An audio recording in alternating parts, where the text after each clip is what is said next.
anti-will not I love it.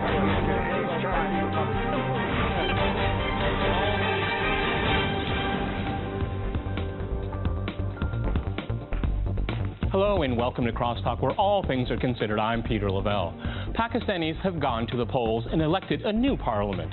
What will the new government do domestically and in the area of foreign policy, particularly Washington's drone war? With growing economic dislocations and a very threatening Taliban, how can and should Pakistan move forward? And will the military continue to watch from the sidelines?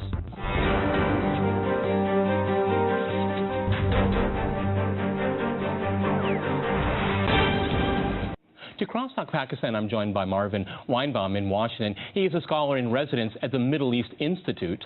Also in Washington, we have Ehsan Ahrari. He is an independent defense consultant and author of the book, The Great Powers versus the Hegemon. And in Rochester, we cross to Judy Bello. She is an active member of the upstate New York Coalition to Ground Drones and End the Wars. All right, Crosstalk rules in effect. That means you can jump in anytime you want. Marvin, if I can go to you first here. What's your first conclusions drawn after the election here, particularly when it comes to drones? Is anything going to change? I don't think that we'll see too much changing in the visible way.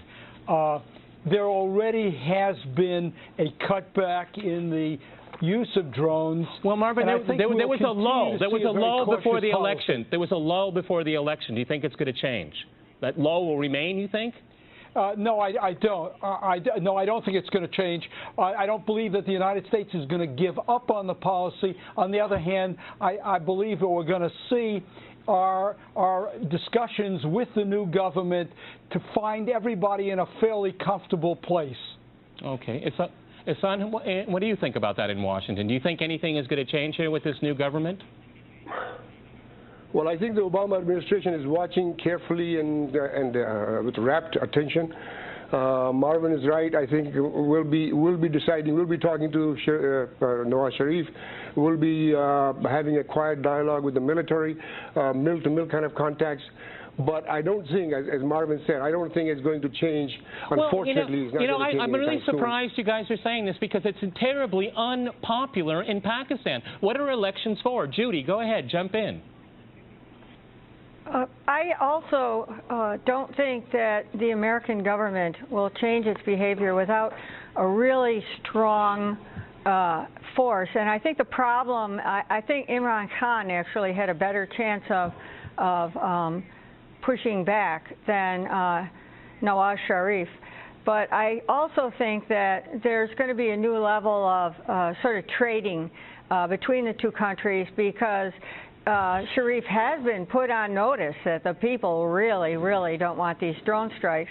And he has sort of a new beginning with the military because of having put Musharraf into prison, or at least under house arrest.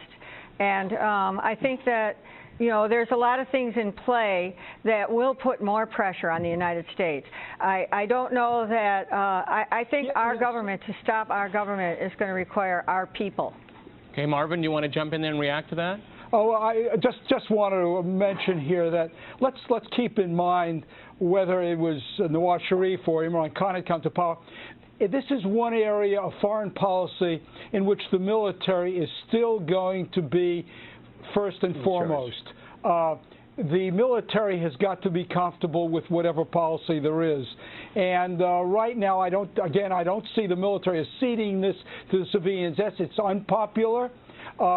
Partly unpopular because of the way it's been portrayed in Pakistan.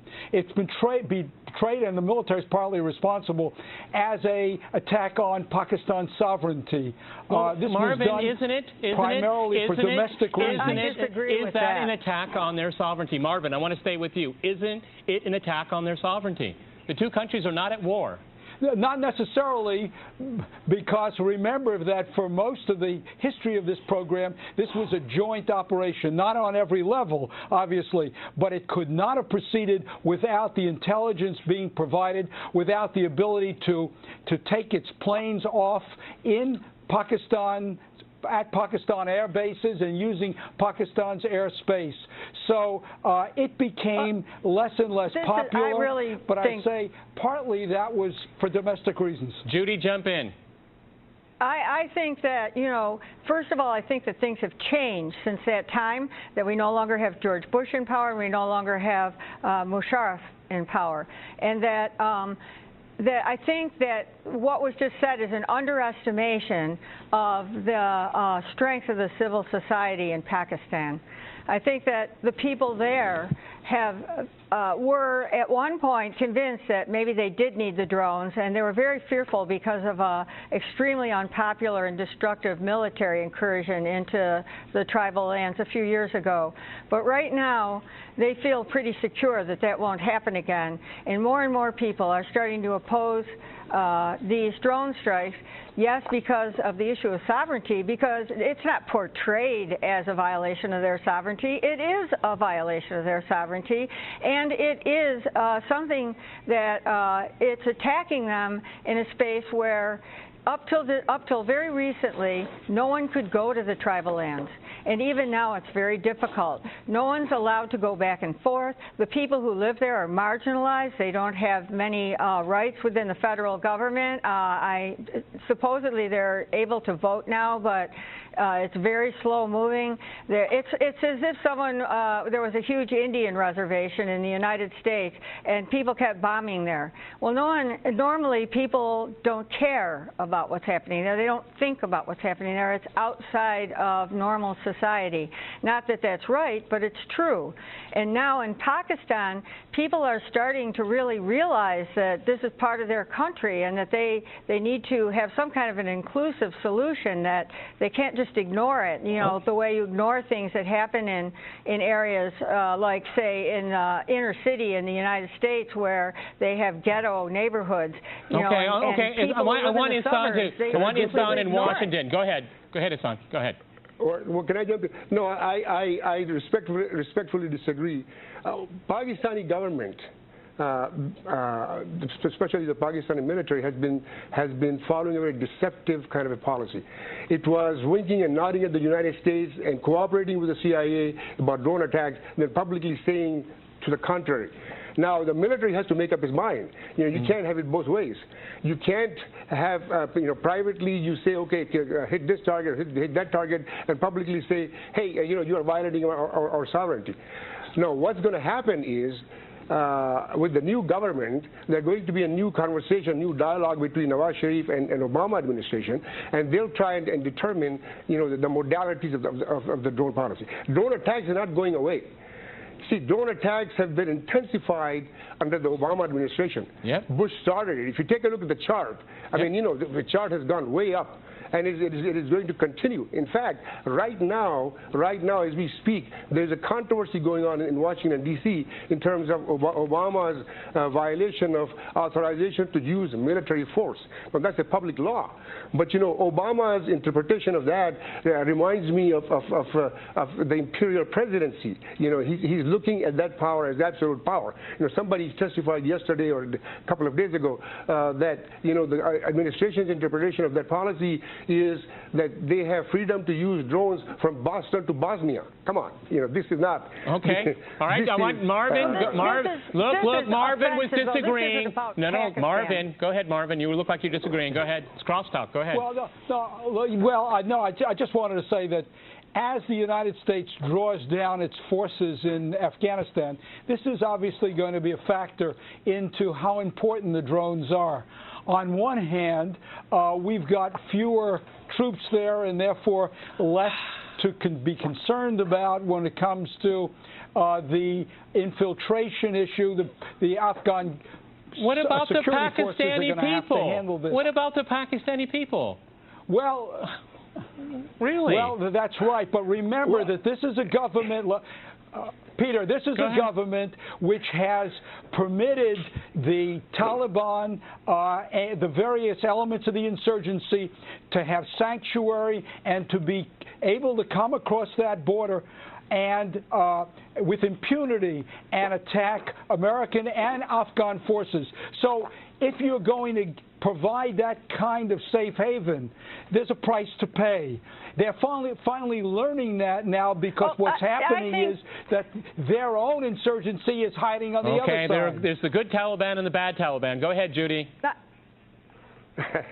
I don't think, first of all, when they talk about sanctuary and allowing them to go back and forth across the border, can we keep the Mexican border absolutely secure? Can we completely stop people from crossing that border? And the people crossing here are just crossing because they're hungry. You know, so I don't think that we can expect any more from the Pakistani government and military than we can from our own in terms of keeping a border secure. Furthermore, I think that the drone strikes are counterproductive. They keep the wars going, and that is the real point. The real point is not controlling the Taliban. The real point is keeping the wars going. From the standpoint of the American government, that is their objective. The Taliban could be dealt with and negotiated with, and because their power would fade if there was no reason for them to be there. Ehsan, go ahead, jump in before we go to the break. Well, see, I hear what Marvin is saying, but I again respectfully disagree. What is the effect of drone attacks? The effect of drone attack is that the popularity of the United States is rock bottom in Pakistan. Pew's research poll that came out only a few days ago has given Jordan and Pakistan. Jordan and Pakistan at the very bottom. So we have to kind of do some policy analysis here, assessment. Is drone a good policy to fight terrorism, especially when Obama says he's not going to be big on counterterrorism, or he's going to have a light counterterrorism type of a policy? Well, on surface he's saying that, but in reality he's defeating the purpose, the very, very, very, very basic interest of the United States government, that is to gaining some sort of a leverage with the Pakistani government, especially now. Now he has not done that in the past. Now time for him is to have serious dialogue with the Pakistani. All right, I'm going to jump in here, folks. We're going to go to a short break, and after that short break, we'll continue our discussion on Pakistan. Stay with RT.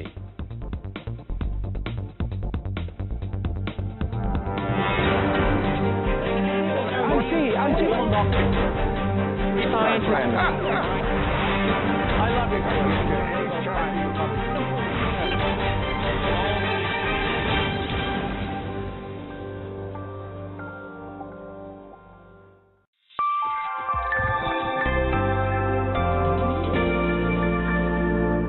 Welcome back to Crosstalk, where all things are considered. I'm Peter Lavelle. To remind you, we're discussing Pakistan and drones.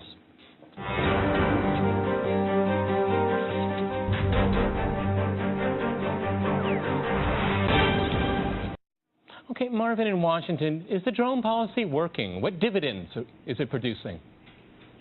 Because Obama is using it a lot. The dividend is not, right. Not a lot. No, it's become much more discriminate in the last several months, certainly. Whether that continues to be the case, and I think it will be. The value of the drone program has not been just to take out the high-profile Al-Qaeda types, Taliban types. That's not been the purpose of it. It's been mainly to disrupt the operations of the insurgency as they mount attacks coming across the border. In other words, they have to always be conscious of the fact that if they're out in the open, if they're targets, they're going to be hit. Let me say this. I wrote a very strong editorial against the drones back in 2007, an op-ed in the Washington Post, in which I argued against their use because I said it's going to turn the Pakistani public against it, and the cost and benefits didn't work out. That was at a time when we had a lot of collateral damage. The accuracy, the intelligence was not good. It's gotten better. But I changed my view on this because, for one thing, if we stop the drone attacks today, I don't think it would take that 11% favorability rating of the United States and move it any more than to 13%. Maybe not so many civilians would be killed. Maybe that's one outcome. Judy, jump in. There aren't. The truth is, Peter, there aren't a great many civilians being killed. That's been part of the propaganda here. I think there have been there's collateral damage. I don't believe that. But it's much better than using fixed-wing aircraft. Judy, jump in. Fixed-wing aircraft aren't an option. That's why it's not a reasonable comparison. There's no way that we're going to send bombers over a country we're not at war with. The drones seem to be a cheat that people are getting away with. No, I think two big things.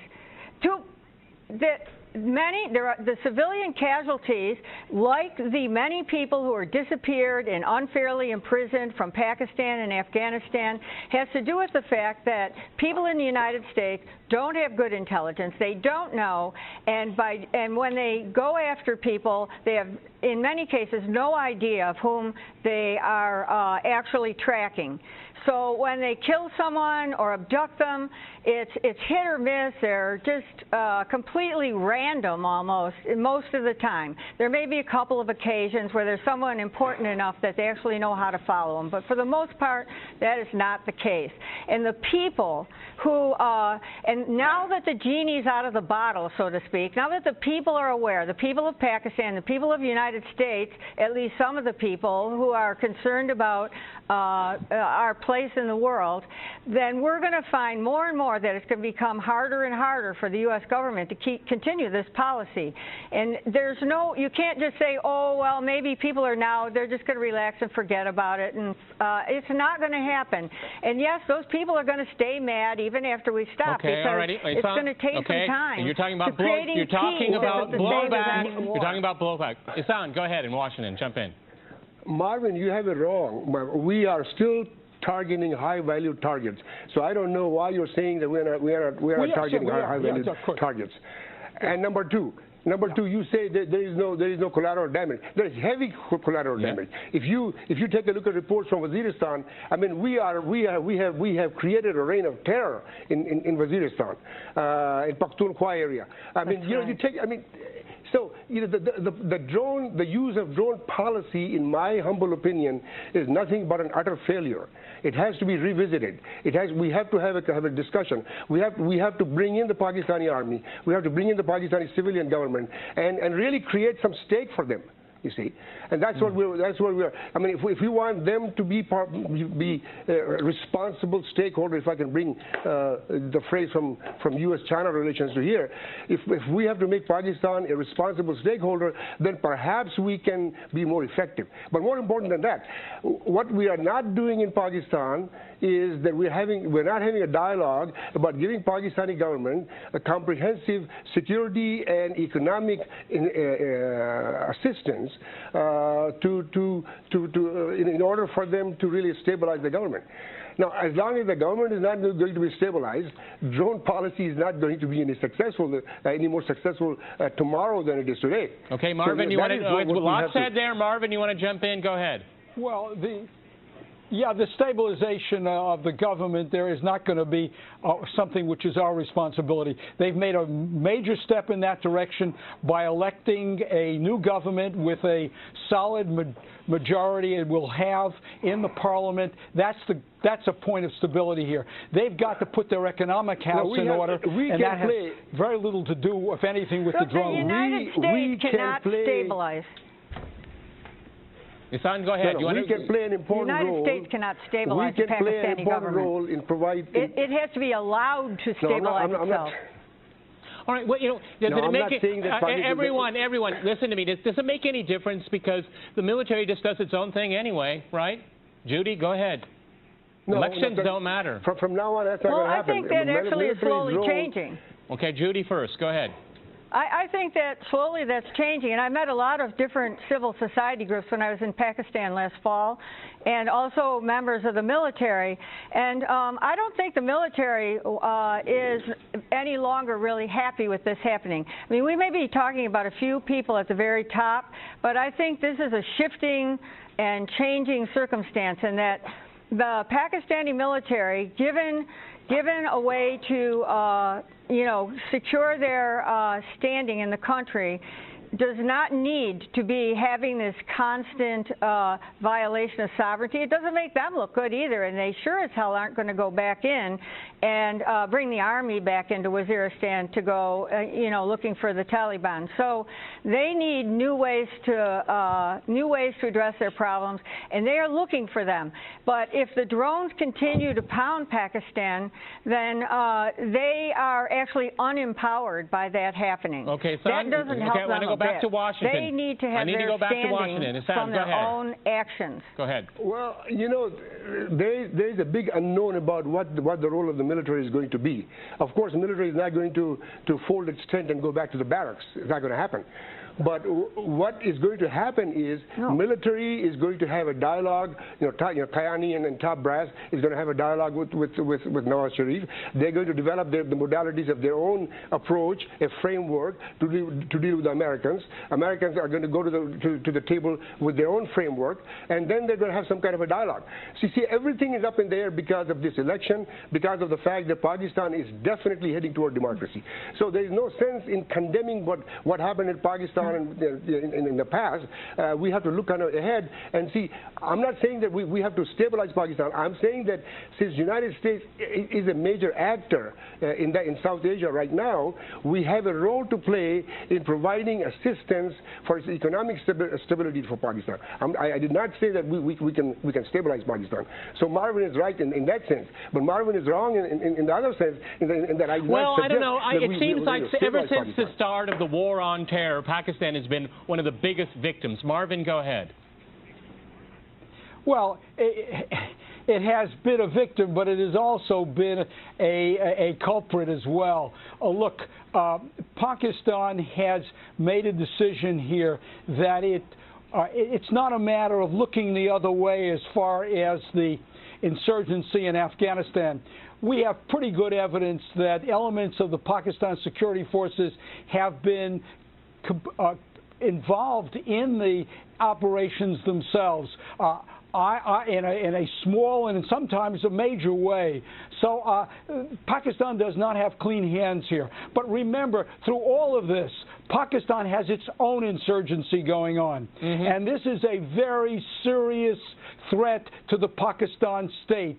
If things go badly in Afghanistan, that threat's going to become ever so much greater than it is now. Okay, Marvin, thank you. Thank you for getting. I don't think that's true. I disagree. Because I want to ask everybody a question. The only that. way to save Afghanistan is to destroy Pakistan. Judy first. Go ahead.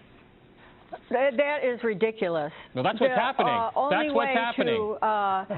That's what's happening. Yes, it is happening, and it's a terrible thing, and it's totally unnecessary. Pakistan needs, what the United States has to understand is that other countries in this world have their own agendas, their own interests, and that's reasonable and correct, and therefore they need to be respected in pursuit of those interests, rather than bombing anyone who's in the way. And the fact that there's an issue along the border, Pakistan can resolve that through bringing the tribal lands into their federation, into their government, so that the people there are empowered. And there are many people from those areas who actually want that, and I talked to them when I was there. So, but the thing is that they can't do that as long as the United States is bombing there. They can't bring them in. They can't talk to them. They have to try and hide it because they've been made complicit through earlier governments. And so it leaves a barrier that no one can cross within their own country. And okay, so all righty. I want to be fair with time. Marvin, we've got 30 seconds. Marvin, you got the last word. Go ahead. Well, all I can say is that Pakistan has a very serious problem with an insurgency. It's not a matter of simply guys out in the frontier who will somehow go back to being what they were in the past. They have a group there that has an intent to overthrow the kind of government that Pakistan has at the moment. They want to install a very different kind of state. That's an issue aside from the drones. It has nothing to do with the drones. That's the threat that Pakistan faces right now, and they're going to have to deal with it on their own terms, and they're going to kill a lot of innocent people, unfortunately, in the process. And they can't deal with it while we're there. Okay, Judy, thanks for the last word. Many thanks to my guests today in Washington and in Rochester, and thanks to our viewers for watching us here at RT. See you next time, and remember, crosstalk rules.